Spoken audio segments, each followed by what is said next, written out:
for the invitation to be with you this morning. I'm speaking as someone who's done quite a bit of research on the Uniting Church. And I was actually involved with Uniting Church right from the outset. I actually helped organize the procession into the Lyceum building at Wesley Mission for the afternoon service, which inaugurated the Uniting Church. Some people might have been there for the evening, but there was also an afternoon service that we had. So I was in from the very beginning. And then a few years ago, when I was retiring from the Uniting Church, I thought I would apply one of the business techniques that I use outside of my work in the Uniting Church called scenario planning, and then do a PhD based on scenario planning and the future of the Uniting Church. So this is my handout, which is also available, which you can download as well. So my PhD there is on the website. Also on that website are articles and other bits of information regarding the PhD. When I was told people that I'd be doing this PhD on the future of the Uniting Church, people said, oh, it'll be a very short doctorate, won't it? Because obviously the Uniting Church doesn't have much of a future. But in fact, if you were to bring together all of the components of the Uniting Church, that's health, education, welfare, as well as the congregational side, put them all into one corporation and quote them on the Australian Stock Exchange, the Uniting Church would be one of the largest businesses in this country. And in fact, the Catholic Church is the largest single employer outside of the Australian government. So there are a lot of people who are involved in employment, mainly in the welfare side rather than the congregational side. But the Uniting Church will continue for quite a while yet, maybe not the congregations, but other aspects of it. So scenarios deal with what could happen. They are not predictions. I'm simply, when I do scenario planning, encouraging the client to think more broadly about what could happen into the future. So scenario planning encourages people to think about the unthinkable. Now, it can be very uncomfortable, as I'm going to say a little later, but I think it's a very useful technique to reduce the risk of being taken by surprise. So scenario planning provides clients with possibilities and not action plans on what should be done. Before getting into the one on the Uniting Church, let me just make a couple of general comments. One is that there are basically three ways in secular terms of thinking about the future. One is prediction. Most predictions are a waste of time. If you're watching me on television this morning, I was being asked, what's going to be the outcome of the American election? So most predictions are very difficult to make. But one prediction has certainly held up over the last half century. So Gordon Moore, one of the founders of Intel, which is in my computer here, and it's probably in the equipment you've got as well. Gordon Moore predicted that the power of computers will double every 18 months to 2 years, and the price of computers will halve every 18 months to 2 years. And that is one of the most profound predictions that will affect us well into this century. Who knows where we will be by the middle of this century because of the doubling power of computers. We're now moving across increasingly into artificial intelligence. So you have to ask the question, what is the future of the human race around the year 2050 when computers are as smart as human beings? What is the role of human beings? Will the computers keep us on as pets, or will they say, you've done your work, you can now move off and go somewhere else? Who knows? Anyway, one way of thinking about the future is prediction. The second way of thinking about the future is preferred futures, what you would like to see happen. And this is the role of vision. So when I'm speaking to ministers of the word, they often have visions for their individual congregations. And so what you're doing with visions is building a bridge back from the future to the present. So for example, in 1962, President Kennedy pledged to put a man on the moon by 1970. And so American scientists had to work out how that would be achieved with 1970 as the deadline. As you know, it was achieved by July of 1969. So that's what you would like to see happen. And then the third way of thinking about the future is what could happen, not what is being predicted, not what you necessarily like to see happen, but what are the signs of change that are out there, but perhaps we're not seeing. I'll give you an example of scenario planning. So Clem Suntner, who's a member of our global business network, is a person in South Africa working for the largest corporation in South Africa. He's recently retired, and he was asked by his company to do scenarios on the future of apartheid. So his company was already violating the laws of apartheid because they were putting talented Black people in to supervise white people. To supervise the white people. So his company said, what's the future of apartheid? Now, with scenario planning, you do 2 or you do 4 scenarios. You never do 3. If you do only 3, the client will go for the middle one because that's going to be the least threatening. And the whole purpose of scenario planning is to get people out of their comfort zone and getting them to think about the unthinkable. So Clem Suntner, for many years, went around speaking about 2 scenarios. One was the high road, which would be the release of Nelson Mandela, who was then the world's longest serving political prisoner, the creation of a multiracial electorate, and the election of Nelson Mandela as the first Black president. His white audiences were outraged. That man is a terrorist. He will die in jail. So they said, well, he said, there is this low road scenario. The low road is that we whites are outnumbered. The Blacks work in our homes. We could be murdered in our beds at night. Tell us more about that high road. And it's interesting that in the year 2001, I was a guest of Annette Liu, Vice President of Taiwan, and she'd brought together a number of Nobel Peace Prize winners, including de Klerk and Mandela. And somebody asked de Klerk, the last white president of South Africa, how were you able to release Nelson Mandela? And he paid tribute to the work done by Clem Suntner, because Clem Suntner had got the white South Africans out of their comfort zone and got them to think about an alternative future. So that's the value of scenario planning, that it just gets you out of your current spot and helps you to think about alternatives for the future. So let me look now at the futures of the Uniting Church. Notice there's a plural there. It's not just one future.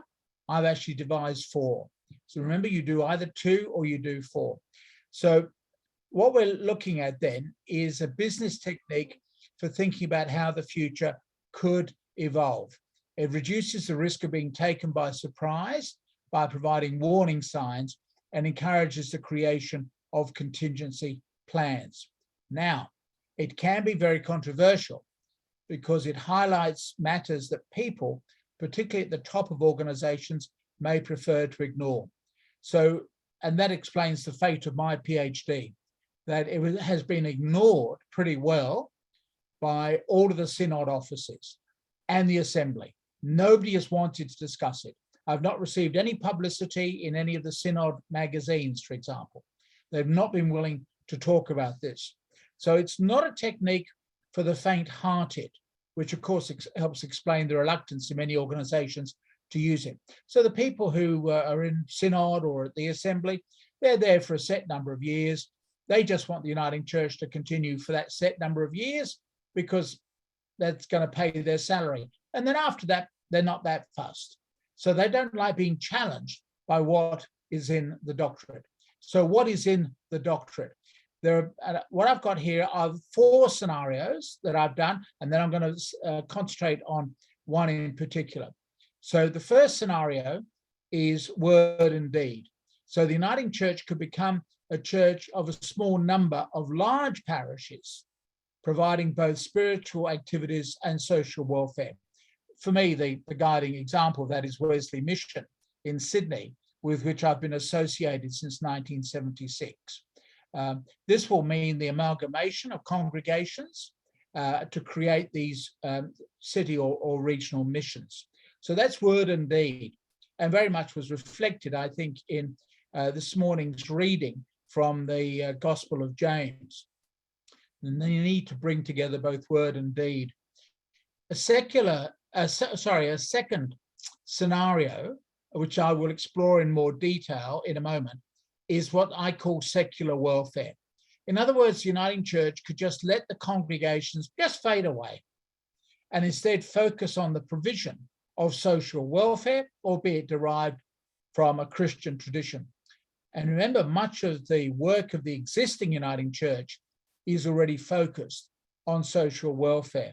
And this is growing, which is, as I say, the Uniting Church in one way or another is guaranteed a big future because the government gives more and more money to the Uniting Church to provide welfare services. And the fact the bulk of the money coming into the Uniting Church now is in welfare, not in the spiritual life of the Uniting Church. So you've got the congregations in decline, health, education, and welfare continuing to expand. And most Australians who have contact with the current Uniting Church do so via the agencies, such as in aged care or childcare, rather than the congregations. People don't get near the congregations as much as they do aged care or childcare. And the Uniting Church is one of the largest providers of both aged care and childcare in this country. A third scenario is what I call return to the early church.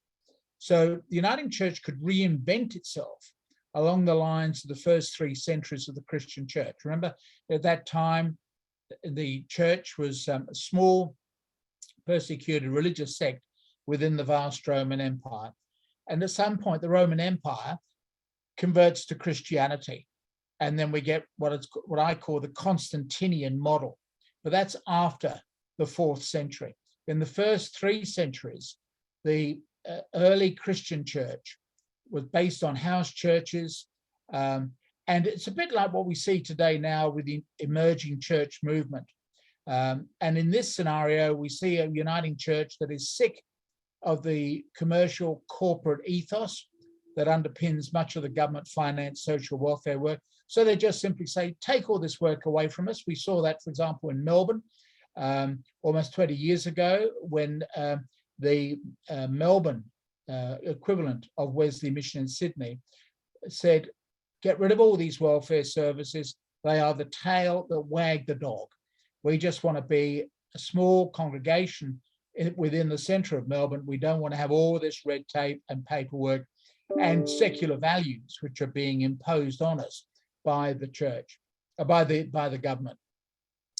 And then the 4th scenario is recessional, which is, of course, the piece of music played at the end of a church service as people are on their way out of the building looking for a cup of coffee.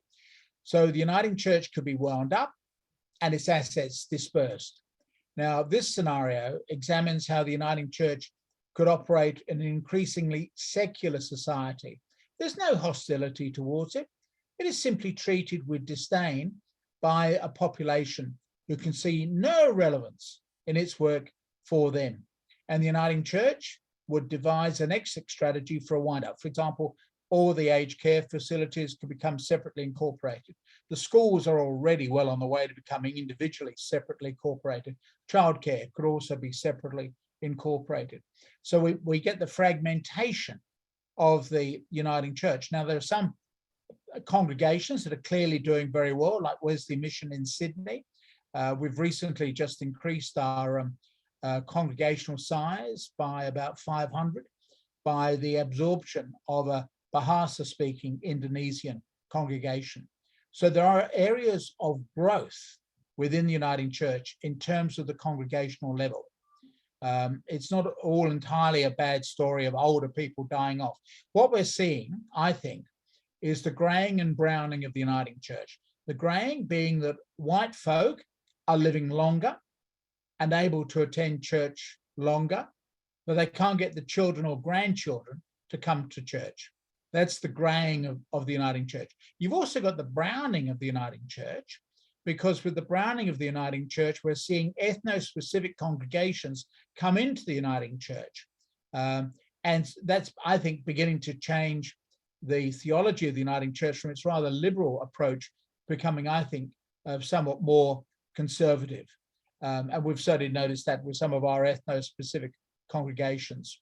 Now, you put all those four together, this part of the scenario planning process should not result in picking winners. So the question that people ask me, well, which of the four scenarios do you think is coming into play? And my response is, this is encouraging you to think about the possibilities. It's not a prediction. So I do not accept the challenge of saying, well, which do you think is coming into play? So let me now go on to looking in more detail at secular welfare. What does it actually mean? So this is the scenario where the Uniting Church provides services, but they don't have any congregations. Pretty well like Mission Australia here in Sydney, where they were an organisation with a Christian heritage, but they provide aged care facilities, etc. They don't run church services as such. So the advantage of this scenario is that it simplifies the governance and the management arrangements and risk management. In other words, you're only concentrating on welfare. You're not having to worry about wayward congregations causing you embarrassment in the media. And my guess is that we would end up with one Uniting Church agency running all of the community services. So again, with my experience of the Uniting Church in Perth, for example, or Western Australia, we have a Uniting Care, which has taken up all of the welfare services from the parish churches and Wesley Mission in the centre of Perth. And so that's one agency that runs the welfare services. And then the churches can then just be wound up or just allowed to fade away. So in other words, we're just, as they were saying of Indigenous people in the 19th century, we're just smoothing the pillow of a dying race. And we will just see just continually the church, the congregational side gradually wither away, but the welfare side will continue to expand. It may be that we will have some chaplaincy services that could still be provided. Our theological training would be wound up with the training of chaplains, if we have them, done via the internet or outsourced to other organizations. So we'll get rid of the big training colleges that we've got, which are large buildings with only a handful of students. So we wound up the theological training. The Uniting Church schools and colleges, here in Sydney, for example, we have Wesley College at the University of Sydney, and we have a number of elite private schools. They will be responsible for their own affairs, separately incorporated, much like any other school in the private sector is separately incorporated. And the Uniting Church social welfare work is professional via what I call the care economy. In other words, that one of the growth areas for the Australian economy is in the provision of care. So as we're declining in manufacturing, as mining becomes more and more automated, and remember, we've got the computer revolution, we already see mining done in the Pilbara at the top end of Western Australia, but it's actually controlled by people operating in a building next to Perth Airport. So we're reducing the number of people in mining, reducing them in manufacturing, but a growth area will be the care economy, aged care, childcare, etc. And so the Uniting Church welfare work will be very professional. So we don't need the volunteers. We will pay everybody for their services. It also coincides with little popular interest in Christian spirituality. And we see in the United States and Australia and Great Britain, the growth of what are called the nuns. So the nuns in the census surveys are the people who say they don't have any religious interest at all. They are none. So this is the risk that we run. We're operating in an increasingly secular society. And so we operate also within the context of a capitalism of mercy, where each of the charities and for-profits compete against each other to obtain government contracts, public and corporate donations, and of course, providing their own publicity. So this is the capitalism of mercy, which is based on competition. Uniting Church appeals to secular organizations for funding. Remember, they've got rid of the congregations, so they don't have complications about theology.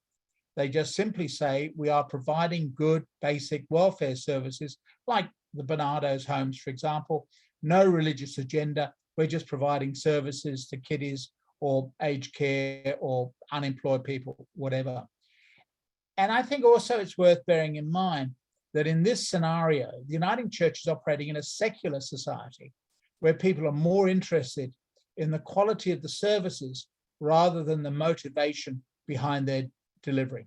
In other words, teachings divide, works unite. So if you have a bushfire in a town, people will come together and they will fight the bushfire together. If you then, after the bushfire is sorted out, ask, well, why are you motivated? Well, then it'll get into issues of theology and whatever. And that's when they start to divide. But if you're just focusing on the task at hand, fighting, for example, the bushfire or the flood, then you're focusing on the way that works bring people together, whereas teachings divide. And a lot of people just simply say, we don't want to get involved in any of these theological complications or anything like that. We just want to be involved in doing good works, which is a challenge to the reading that we've just had from the book of James. So the Uniting Church will have specific properties for community services. They'll be custom made. They won't be repurposing churches necessarily. So there are no problems over the disposal of surplus church buildings. Those of you who've served on Uniting Church Presbytery meetings will know how much time is taken up discussing what we're going to do about church buildings. Got a handful of people who are particularly loyal to a building because their grandparents helped build it or whatever. All those things go out of the window. You don't need to worry about that. So the church buildings have all been sold off or they've been made available for others for repurposing. And you also get the recruitment of staff, which is easier because there is not a search for Christian workers. So when I joined the Uniting Church, when I joined Wesley Mission in 1976, which was the year before the creation of the Uniting Church, all of our advertisements said that if you wish to apply to the mission, you have to be a practicing Christian and you will need a referee from your minister or priest. You now, of course, cannot say that in an advertisement. That's illegal. So we're looking at a situation where the recruitment of staff is easier because there's no search for specifically Christian workers. And so the employment criteria are eased up, which means there'll be a wider pool of labor available. So you can take on one of the nuns, for example, who has no religious background. And that person, will be happy to work for you. They're going to get paid a salary. They're going to be caring for people, which they enjoy doing, but they don't have any religious motivation for it. And finally, there'll be a reduced prophetic role. The Uniting Church will speak out less to avoid alienating potential government funders and private donors. So we're seeing that already, that as churches seek to receive government contracts, so the government is buying their silence. Churches that provide welfare services, such as the issue of unemployment services, they know how much suffering there is in the community, but they're not allowed to talk about it because that's all part of the government contract. And in this situation, you have a reduced prophetic role and you don't worry. That's not your problem anyway.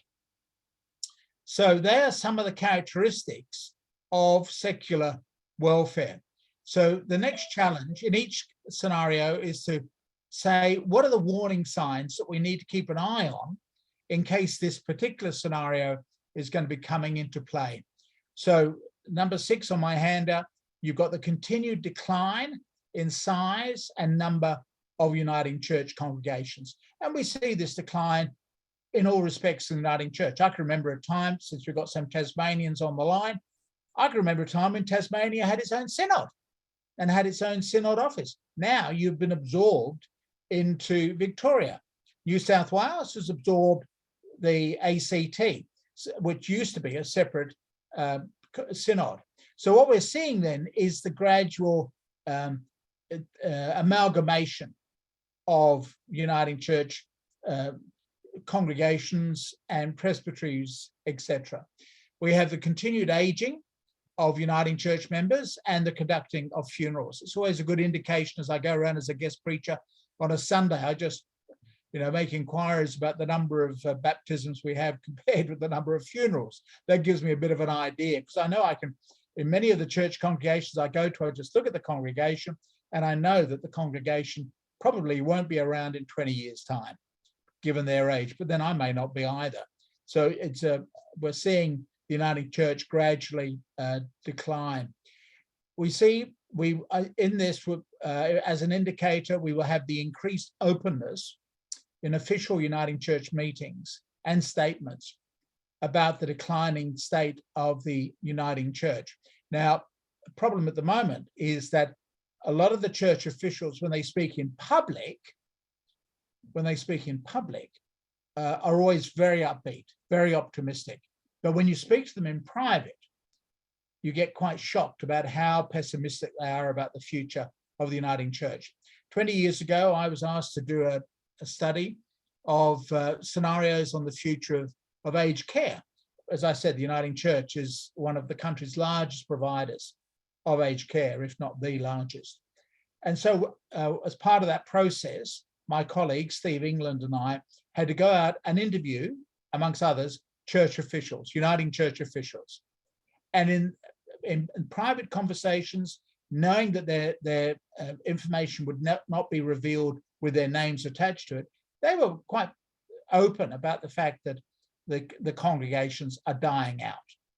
They won't say that necessarily very much in public, but they will say it in private. Perhaps we will reach a point when there will simply be increased openness in official Uniting Church meetings, where we will have this attitude that we've got to acknowledge that we are in retreat and stop all of this publicity about our continued growth and all the rest of it. We will have increased Uniting Church concern under this scenario of the cost of maintaining congregations. A lot of our congregations are propped up by their property investments. But eventually you will end up with the bean counter saying, why do we bother to spend so much money on looking after older people? Let's look after older people in our aged care rather than getting them coming into our church buildings. We will have increased concern over the cost of Uniting Church theological education institutions. We saw one that almost closed in the last few weeks. So by the looks of it, I think that that's going to be continued on, but clearly theological education is in retreat, is in decline, because there's a reduction in the number of people willing to come forward to work in the Uniting Church. One of the leaders in the Victorian Uniting Church, who's been involved or was involved, he's now died, in the training of Uniting Church ministers, has said, would he be interested now in going to work for the Uniting Church? And he said no, he couldn't do that because he'd be basically dealing with a congregation consisting of his grandparents, older Australians, very different from when this person began their ministry back in the 1950s. So we have continued disposal of Uniting Church buildings. We have increased rental use of Uniting Church buildings for alternative purposes. In other words, the building remains, but it's kept going by making the facilities available for, I don't know, self-help groups, meditation, yoga, variety of non-Uniting Church religious services. So it's the rent from those activities that help keep the building going. And then you'll have the increased recruitment of talented people to work in the welfare agencies of the Uniting Church. Those people have a desire to assist humanity, which is great, but they don't have any deep-seated Christian convictions, that they just want to be seen to be doing good in the world. So to conclude, where do we go from here? Well, I think one of the things the ACC could do would be to examine what this scenario means for its own member churches. What are the implications? What contingency plans should be drawn up? Indeed, you could almost ask the question, does the ACC itself have a future? And what, if any, are the applicable scenarios? And does the ACC need its own exit strategy?